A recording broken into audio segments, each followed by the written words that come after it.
2020 is finally over. Thank God. Welcome to my top 10 best movies of 2020 video. 2020 has been a terrible year for many reasons. I think we are all aware of this, so I'm not going to talk about why or how it's been such a terrible year. In any case, a lot of movies that were supposed to come out in 2020 were delayed to 2021 because of the coronavirus pandemic. And theaters have been facing a lot of hardships and struggles. With that being said, I managed to watch 151 new movies in 2020, and contrary to popular belief, I believe 2020 had a lot of great movies to offer. If I'm being honest, all the movies that I'll be talking about in this video, in their own way, they've helped me cope with some of the devastation that happened in 2020. So you might see me be a little bit more appreciative when it comes to discussing these movies than I normally would. I don't want to go and waste any more time. I want to start this video right away. Now, before I talk about my top 10 favorite movies, I want to talk about my honorable mentions really quick. I have 4 honorable mentions. My honorable mentions include The Five Bloods, The Trial of the Chicago 7, Mangrove, and Nomadland. All of these 4 movies are excellent. They are totally worth checking out. They did not make my top 10 list. It was very hard not putting them on the list, but it does not take away the quality from those movies whatsoever. Definitely check them out if you can. Let's get started on my top 10 favorite movies of 2020. Number 10. My number 10 is Palm Springs. Palm Springs uses a concept that we've seen many times before, but it still manages to feel original. It's unique, clever, and an absolute delight. Palm Springs is one of the best romantic comedies I have seen in a long time. And a big reason why is because the chemistry between Andy Samberg and Kristen Milioti is off the charts. This movie is consistently funny, it's dramatically effective, and it's the type of movie I can see myself watching over and over again as time goes on. J.K. Simmons is also in this movie, and he doesn't have a huge role, but he definitely has some of the best scenes in this movie. Palm Springs is a movie that's on Hulu, and if you have Hulu, please check it out. It's great. Number 9. My number 9 is The Invisible Man. The Invisible Man is one of the few movies on this list that I had the pleasure of watching in the theater. I saw this movie in IMAX, and it was an awesome experience. I have not seen a horror movie so anxiety-inducing since A Quiet Place. This movie is a masterclass of suspense, terror, and atmosphere. But beyond the horror elements, Elizabeth Moss gives one of the absolute best performances of 2020. She is riveting, she's incredible, you sympathize with her, and you completely root for her from the opening scene of the movie. What impressed me about this movie as well is how director Leigh Whannell incorporated commentary on abusive relationships. I thought the way he utilized that in the story was really creative, and it really made me respect Leigh Whannell a lot more because for the past couple of years, he's really impressed me. In my opinion, this is his best movie so far. And this is one of the best horror remakes I have seen in years. Number 8. My number 8 is Ma Rainey's Black Bottom. It is very unfortunate that Chadwick Boseman passed away in 2020. That man was an incredible actor, and he has inspired millions of people around the world. Ma Rainey's Black Bottom consists of his last performance he's ever given, and in my opinion, his absolute best. He has about 3 monologues here that are absolutely heartbreaking, and some of the best acting that you would have seen in 2020. Other than Chadwick Boseman, Viola Davis is a powerhouse in this film. She put her heart and soul in her role, and she completely transformed it to Ma Rainey. But beyond the performances, I thought the movie was just fantastic all around. It definitely is one of the best adaptations from a play that I've seen. The dialogue all around is terrific. The movie is very fast-paced. It's only 94 minutes long, and this is a movie I think is going to get a lot of Oscar recognition, and it should because it's one of the best movies of the year, without a doubt. Number 7. My number 7 is Wolfwalkers. My favorite animated movies are the ones that appeal to everybody, and I would classify Wolfwalkers as one of those movies. The best way I can describe Wolfwalkers is it's a combination between the 1990s Disney movies and Studio Ghibli, but it manages to still be its own original thing. I love the characters in this movie, the world, the mythology. The way it's animated is so beautiful, to say the least. And this movie hit me on a personal level because I thought what it had to say about family and friendship was really powerful. I saw this movie in theaters. I had the fortunate experience of doing so because my local theater played this film only for one weekend, and it was really great seeing it on the big screen. This movie is available on Apple TV Plus. I know not everybody has it, so if you don't have it and you're willing to do a 7-day free trial, definitely check this out. It's worth it. Number 6. My number 6 is Sound of Metal. Talk about an emotional roller coaster, man. This movie has some devastating moments, but it also has its optimistic moments. As a matter of fact, I would say after the movie was done, I felt hopeful. In any case, this movie is a powerful character study of a man who, from one day to another, completely loses 80% of his hearing. He's a drummer for this heavy rock group. He completely loses his hearing, or almost completely loses his hearing, and his life changes dramatically. He has to go with the deaf community. This is one of the best tributes to the deaf community that I've ever seen on screen. And the way the sound design is used in this movie, the sound mixing and the sound editing, is something to really be commended for because it made for a fascinating experience for the viewer. You are really in this man's shoes, and you get to really see the movie in a whole different light. Paul Raci is also great in this film. He's the beating heart of the movie. I hope he gets nominated for Best Supporting Actor, but the real star is Riz Ahmed as the main actor. He is absolutely phenomenal. He gives a subtle and raw performance, and if he doesn't get nominated for Best Actor, it will be a real shame because he is amazing in this film. Shout out to Darius Martyr, I believe that's his name. He's the filmmaker of this movie. He is the director of this film. He the first movie he's ever directed. And for a first-time filmmaker, he did an incredible job. And I'm really happy because I was excited to see what he would do because I know him as a screenwriter of The Place Beyond the Pines, which is one of my favorite movies. I'm so glad he did great behind the camera. Great movie. It's on Amazon Prime. Check it out. Number 5. My number 5 is Tenet. Anyone who knows me will tell you that Christopher Nolan is my favorite director of all time. So to say that I was excited for this movie is an absolute understatement. I've seen this movie 3 times in theaters, twice in IMAX, once in Dolby, and I also bought the Blu-ray. I've seen it at home. I love this movie. This movie is like James Bond on acid meets Memento, and you get one huge adrenaline rush from start to finish. 2.5 hours long of just relentless pacing and insanity. This movie's not for everyone. Not everyone has loved it. From my observation, this is clearly the most divisive movie Christopher Nolan has ever made. But I thought the acting was so strong. The action sequences were incredible. And it's a movie that I'm itching to see again already. I feel like I get more each viewing than I did from the previous one. And I love those kind of movies. And this is definitely one of them for me. I am going to talk about this in the future. Very soon, I'm going to do a review for this movie finally. Tenet is my number 5 favorite movie of 2020. Number 4. My number 4 is Minari. Minari is the most authentic and emotionally compelling film I have seen since Roma.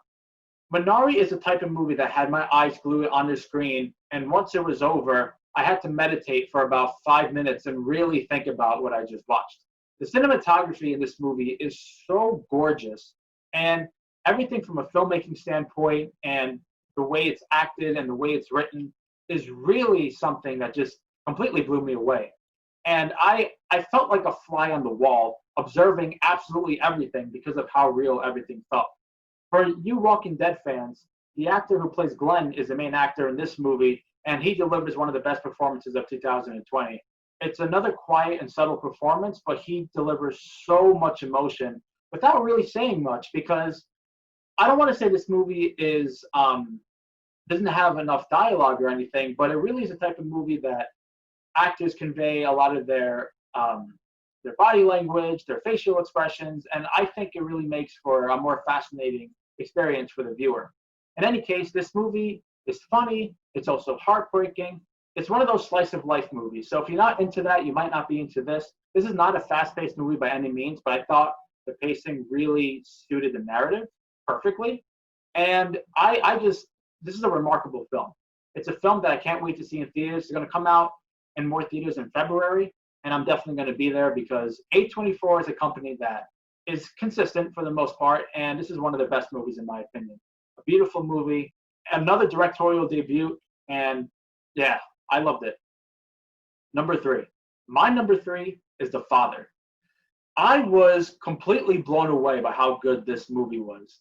After the movie was over, I was speechless. I saw this movie in theaters because an independent theater about 30 minutes away from my house played it for a week, and I'm so grateful. It really is a great theatrical experience. When this movie comes out in February, you should see it in theaters. In any case, Anthony Hopkins, okay, that man has been in the Hollywood business for a very long time, and I am almost confident to say that he tops his work in Silence of the Lambs in this movie.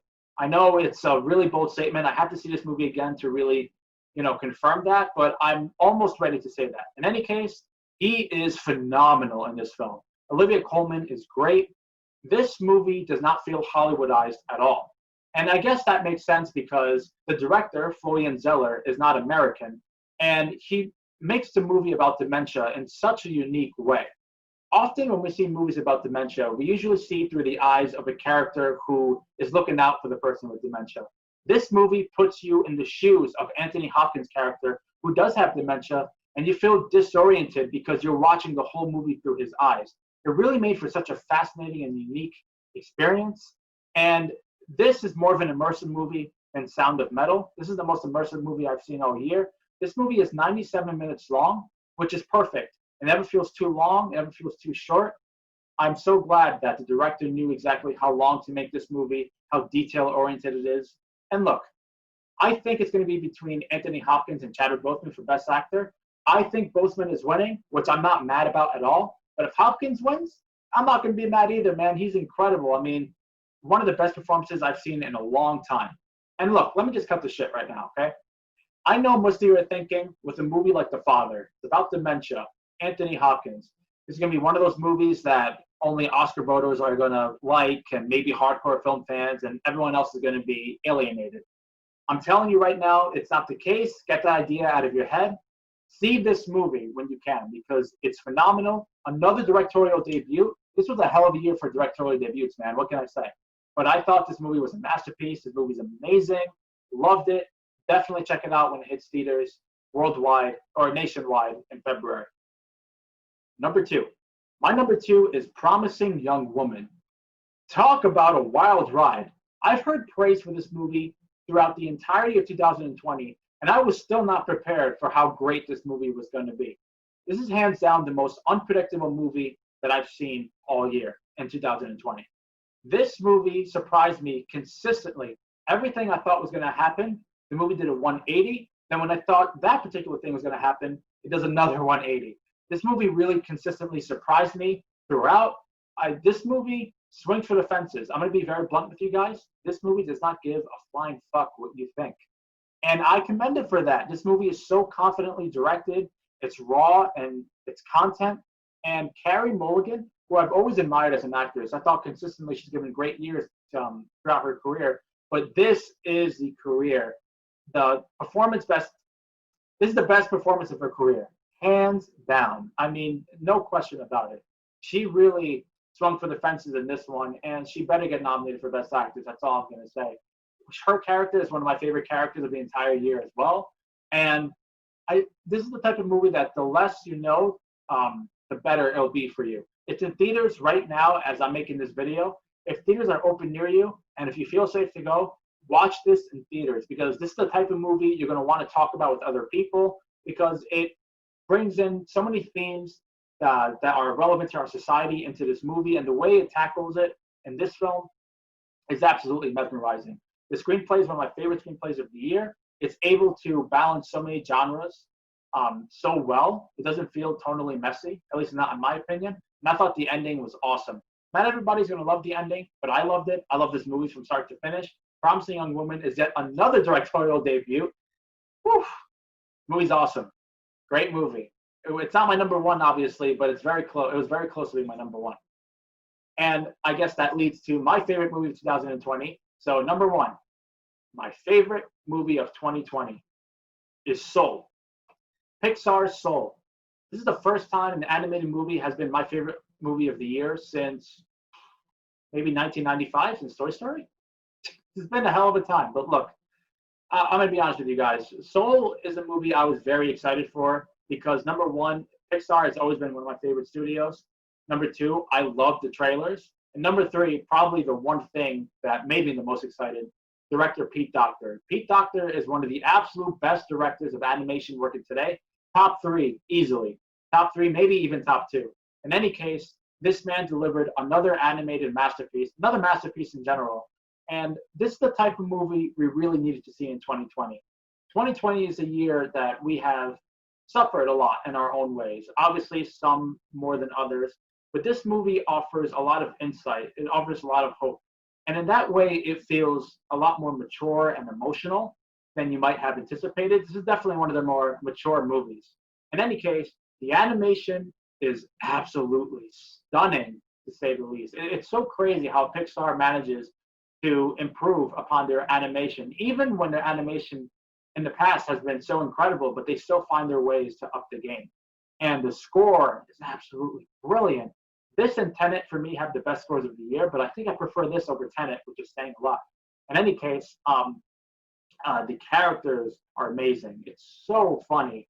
It's a movie that made me, I've seen this movie twice, and I feel like I've had a different outlook on life since I've seen it. It really impacted me. And when I'm talking to other people, it seems like it's impacted them as well.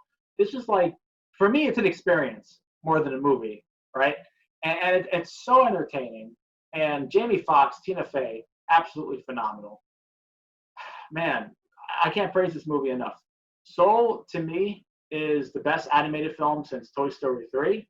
This is the movie that I think should win Best Picture. I know the Oscars are weird with animated movies. Only three animated movies in history have been nominated for Best Picture. This should be the fourth if they do decide to nominate this. Absolutely amazing. I love Pete Docter. I love this movie. It's on Disney Plus. One of the complaints I've heard is that this doesn't really feel like a kids movie, more so an adult film. I don't know. I don't really agree because I know kids have seen it and have really liked it. I will say probably adults will appreciate it more than children, but that doesn't mean it'll alienate children like some will, have you believe. In any case, Soul is my favorite movie of 2020, and that's my list of my top 10 favorite movies of the year. Thank you guys so much for watching this video. I want to give a huge thank you to all the filmmakers that have brought us these movies and the movies in my honorable mentions. Probably none of you are going to see this video, but 2020, it's been hard for me and for everyone else, and I'm glad that I saw these movies. They helped me, temporarily. They helped me forget what was going on in the world, and I don't know. I'm more appreciative this time around than I usually would be. But let's hope 2021's better, man. We'll have to see.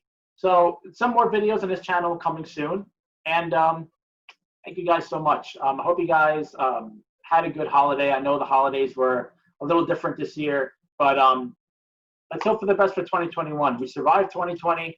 I believe if we are still united, not as divided as we have been, but if we start to be together and not be so angry at each other, we can, have a good year or at least try to make the best out of it. All right, guys, thank you so much. Make sure you share this video, give it a like, all that good stuff. All right, thank you guys. Have a good one.